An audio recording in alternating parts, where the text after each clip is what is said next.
जब मैं सुबह घर से निकला, मैंने कहा आज गणतंत्र दिवस है, बाबा साहेब की प्रतिमा का अनावरण है सीमापुरी में।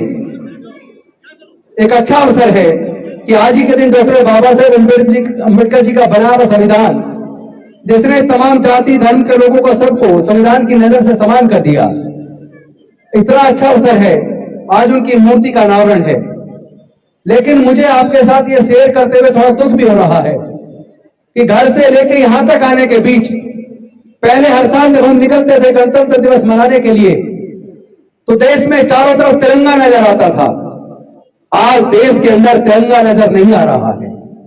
ऐसा लगता है जैसे देश के तिरंगे को सरकार के अंदर बैठे हुए लोगों ने ही साइड में कर दिया और एक सफेद कलर का झंडा चारों तरफ नजर आ रहा है। मैं पूछना चाहता हूं देश के लोगों से, क्या देश के झंडे से बड़ा कोई झंडा हो सकता है? क्या देश की आजादी से बढ़कर कोई दूसरी चीज हो सकती है? अपने महापुरुषों ने, हमारे देश के स्वतंत्रता सेनानियों ने जब देश की आजादी की लड़ाई को लड़ा, तो उन्होंने कभी यह नहीं सोचा था कि एक दिन ऐसा आएगा कि हमारा देश आजाद तो होगा, लेकिन देश के चंद अमीर लोग इतने अमीर हो जाएंगे कि देश का 90% पैसा चंद अमीरों के घर में चला जाएगा। देश की 90% भूमि 10% लोगों के कब्जे में चली जाएगी। देश में लोग अपनी स्वतंत्रता खो चुके होंगे। पढ़ाई इतनी महंगी हो चुकी होगी कि लोगों से पढ़ाई छीन जाएगी।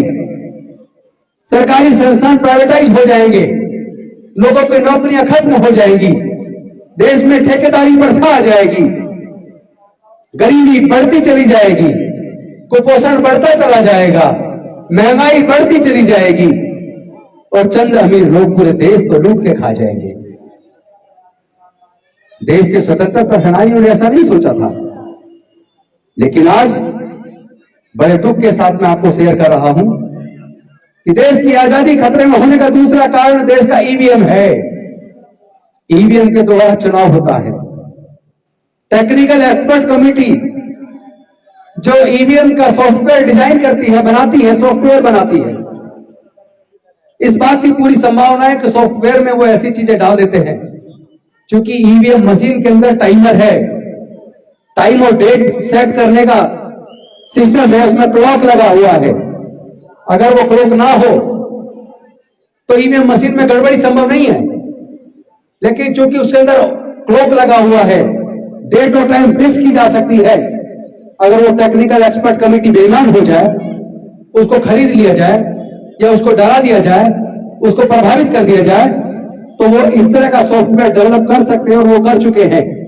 जिस तरह की सूचनाएं एक्सपर्ट लोगों ने हमें बताई हैं कि रात को कितने बजे के बाद वोट किस पार्टी को ज्यादा स्वेप्ट हो जाएंगी, अगर ये सॉफ्टवेयर में डाल दिया तो कोई इस चोरी को पकड़ नहीं सकता।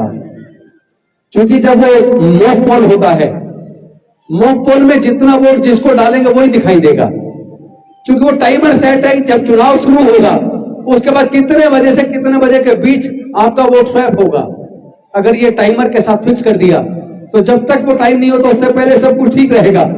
इसलिए चोरी को पकड़ना और मुश्किल हो गया है। इसीलिए देश का प्रजातंत्र खतरे में है।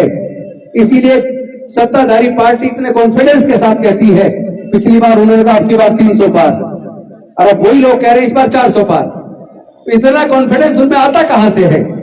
ये कॉन्फिडेंस इसलिए आता है क्योंकि वो सॉफ्टवेयर इंजीनियर, वो टेक्निकल एक्सपर्ट जो उनके अधीन है, वो लोग जैसा वो चाह रहे हैं वो वैसा रिजल्ट दे रहे हैं। और साथ ही साथ आपको याद होगा पिछले दिनों सर्वोच्च न्यायालय के मुख्य न्यायाधीश ने एक व्यवस्था दी थी कि इलेक्शन कमीशन का गठन करने की जो 3 सदस्य कमेटी होगी, उस कमेटी के अंदर एक देश के प्रधानमंत्री होंगे, दूसरे मेंबर लीडर ऑफ अपोजिशन होंगे और तीसरे मेंबर सुप्रीम कोर्ट के चीफ जस्टिस ऑफ इंडिया होंगे।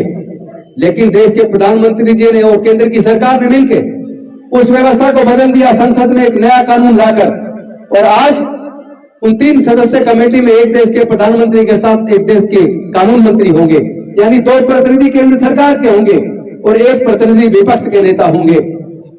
तो इलेक्शन कमीशन का गठन जो केंद्र सरकार जिसको चाहेगी उसको चुन देगी। तो ऐसे इलेक्शन कमीशन पर भरोसा क्यों करें?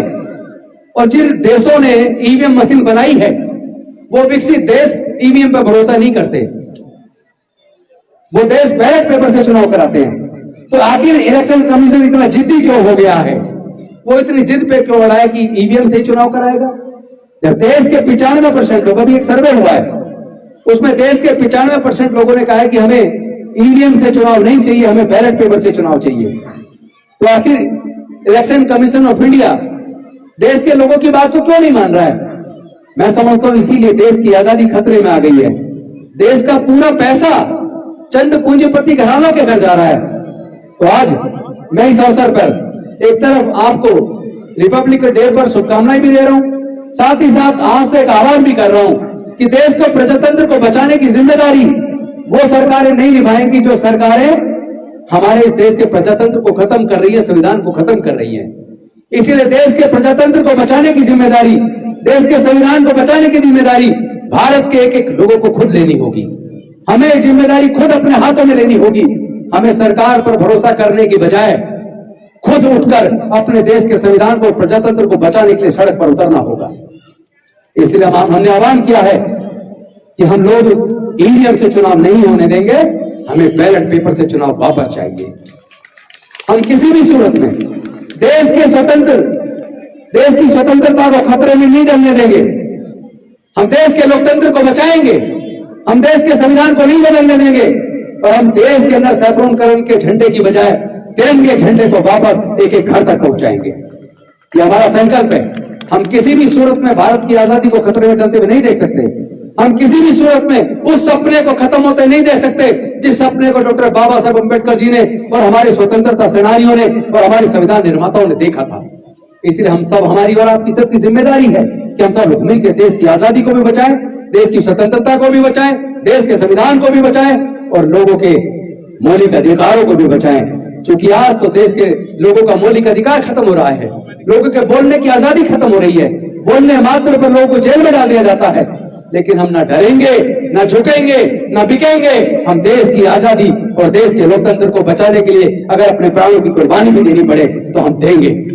बस इन्हीं शब्दों के साथ मैं अपनी वाणी को विराम देता हूं। आप सबको धन्यवाद करता हूं और ये बाबा साहब की सुंदर प्रतिमा जो आप लोगों ने लगाई है उसके लिए मैं आप सबको शुभकामनाएं देता हूं, बधाई देता हूं। बहुत बहुत धन्यवाद। उधर हमारे निगम पार्षद रमेश बिसाइया जी बैठे हैं, मैं निवेदन करूंगा कि वो भी मंच पर आ जाए। हमारी दूसरी निगम पार्षद निगम हमारी मोहिनी जिनवाल जी बैठी है, अभी हम लोग उनको भी सुनेंगे। और मैं समझता हूं कि राजनीति आती रहेगी, जाती रहेगी, कुर्सियां आती रहेंगी, जाती रहेगी, लेकिन ये देश रहेगा, ये समाज रहेगा। इस समाज के हक अधिकार सुरक्षित रहना बहुत जरूरी है। हम सब लोग मिलकर अपने लोगों के अधिकारों को सुनिश्चित करेंगे। धन्यवाद। जय जय जय जय जय भीम, जय जय जय जय जय भीम, जय जय जय जय जय भीम, जय भारत, जय संविधान। शुक्रिया।